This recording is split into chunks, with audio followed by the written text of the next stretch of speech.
Como é que é trabalhar todo dia pensando que normalmente quem vem a fazer as sessões contigo é porque tá meio fudido da cabeça.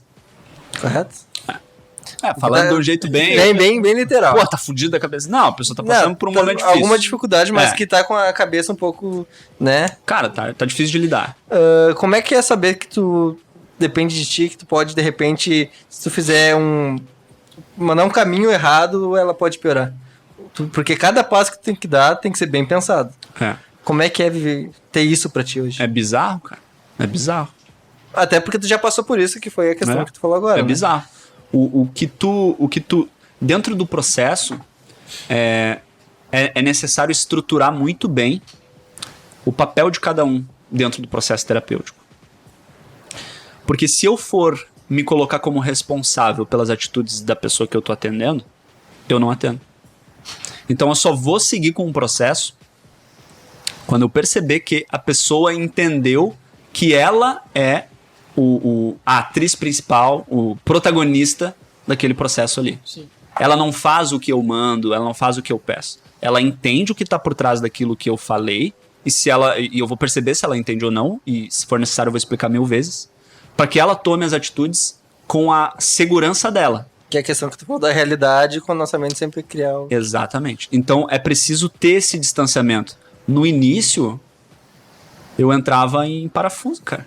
Porque, lembra o painel de controle? Isso é uma coisa que eu trago pra minha vida já tem um tempo. Eu ficava tentando controlar se a pessoa ia fazer as recomendações, se a pessoa ia conseguir superar, e eu comprava essa briga pra mim. Isso era um peso enorme. E a grande maioria dos terapeutas, no início, sofre com isso. É o que dá mais insegurança. E se eu falar alguma coisa que a pessoa entenda errado e ela toma uma atitude, sei lá, a pessoa acaba o relacionamento dela por uma coisa que eu falei. Imagina. Então, a partir desse momento, tem que deixar bem claro esses papéis. Quando tu deixa bem claro esses papéis, estrutura a tua comunicação de maneira que a pessoa entenda esses papéis, aí beleza. Aí existe um distanciamento. Então, eu penso sim no que pode acontecer, e aí sempre eu monto a melhor estratégia, e eu preciso ter a certeza de que a pessoa está conseguindo seguir aquilo. Senão, eu vou dar uma chamada na pessoa, falar, olha, calma, não é bem assim.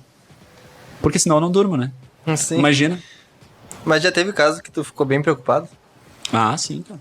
De muitos. Não conseguir dormir por causa da pessoa. Muitos casos em que eu peço ajuda por outros colegas. Por exemplo, a pessoa entra num processo comigo e ela não tá fazendo mais nada, tá só comigo, né? A maioria dos casos que chega para quem trabalha com hipnoterapia são casos que a pessoa já tentou na igreja, já tentou na religião, já foi no Pai de Santo, já foi em todas as religiões possíveis, já foi em todos os médicos possíveis, tentou de tudo e ela chega lá. É uma conversa meio recurso, comum. assim. Henrique, se não for tu, não vai ser ninguém. Imagina a responsabilidade. Tem vários terapeutas que trabalham com essa... Porque a hipnose tem esse folclore de que é algo instantâneo. Durma, a pessoa acorda, abre os olhos e tá tudo bem. Né? Então a pessoa meio que deixa como último recurso. Então já teve vários casos que eu tive que acionar outros terapeutas de outras linhas para complementar. Tu precisa de repente... fala com esse psiquiatra aqui, conversa com ele. Esse cara Porque as pessoas têm muito medo de medicação. Muito medo. Muito medo. Vê como um vilão. E não é. A medicação não é vilã de nada. A pessoa que se sabota com a medicação. Com aquela falsa expectativa, aquele alívio imediato. Né? Então, vários casos eu já precisei plantar a sementinha ali do psiquiatra para fazer uma avaliação. Plantar a sementinha ali de uma outra terapia que não tem a ver com o emocional, o mental, tem a ver mais com uma parte, sei lá, de energia, uma outra, quando eu percebo que a pessoa tem abertura para isso. Então, várias vezes, a gente traz o multidisciplinar. Tem gente que chega lá e fala assim, eu odeio psicólogo, porque eu não sou psicólogo, eu sou terapeuta, trabalho exclusivamente com hipnose. Odeio psicólogo porque psicólogo a gente só fala.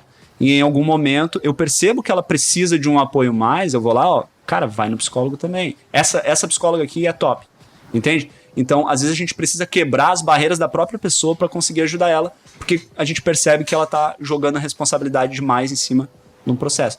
Então, a linha tênue, na verdade, a linha é muito tênue, né? O que divide ali a responsabilidade minha e da pessoa. E as pessoas acabam confundindo às vezes. Por isso, desde a primeira sessão, é papo reto, direto, aberto. Cara, eu acho isso muito legal de, tipo, ter a ideia de que não vai ser só uma pessoa que vai resolver tudo, tá ligado? Tipo, ter a humildade de, tipo, quando vê, um psiquiatra pode te ajudar também, psicólogo pode te ajudar. Cara, quanto maior for a legião a teu favor, melhor, cara. Melhor. Claro que tem muitos, a grande maioria dos casos, para ansiedade, para crise de ansiedade, o processo que eu faço tem sido mais do que suficiente. Sim. Mas tem casos em que a pessoa já chega num nível muito avançado que precisa de apoio. Sim. Precisa de apoio. Então aí é também ter um pouco de flexibilidade, né? Não achar que o terapeuta é o rei da cocada preta que vai resolver tudo. Nem que os outros profissionais sejam teus inimigos ou teus concorrentes, tá ligado? Não, isso não existe. Eu não vejo concorrência no mundo da terapia. Pra mim, isso não existe.